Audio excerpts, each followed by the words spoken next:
Guys, may nag-request sa akin. Sisig tuna. Tara gawa tayo, madali lang ito.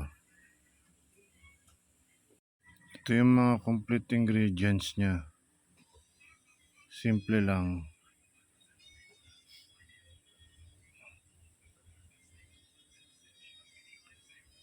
Tara, mag-isa na tayo. Konting-konting lang, mantika. Gisa muna natin yung sibuyas. Gusto ko kasi dito sa sisig luto yung sibuyas eh. Ayoko ng hilaw. Tapos lagay na natin yung 100 pesos na binili ko kay Aiden sisig. Solid yung dyan, sisig dyan kay Aiden, kaya marami na siyang branch. Nilalagay niya kasi dyan mayonnaise talaga na original. Mayonnaise lang nagpapasarap sa sisig. Tapos eto, nilagyan ko na reno.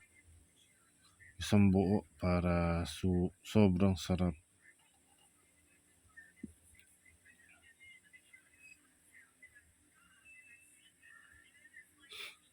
Tapos lalagyan ko yan ng toyo. Titimplahan ko ng toyo.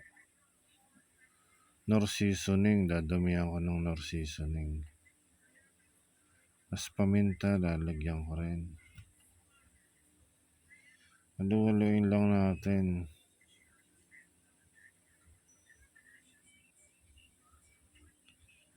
Napakadali nitong gawin, kaso medyo mahal nga yung tuna. Lagay na natin yung tuna. 3/4 lang binili ko. Naprito ko na pala to guys. Di ko na nakunan yung pagpiprito ko eh. Madali lang naman yung iprito. Lagyan nyo lang ng paminta at konting asin. And nakikita nyo, dinudurog ko na yung tuna.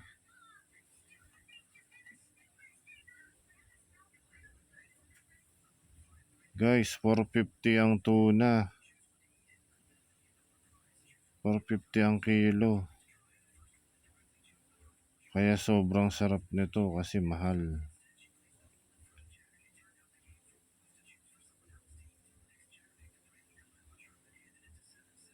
Yung pagkahalo ko niyan, talagang durog na durog.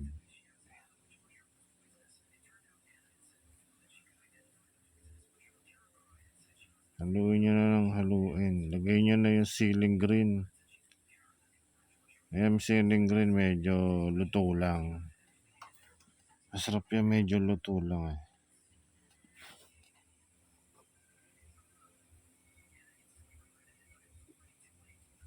Tapos yan, okay na yan guys. Pwede na natin yan hanguin. Lalagyan ko na yan ng Japan mayo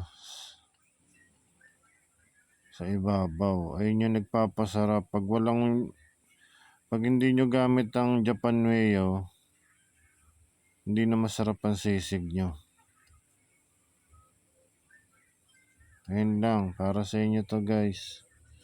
Pwede pampulutan to.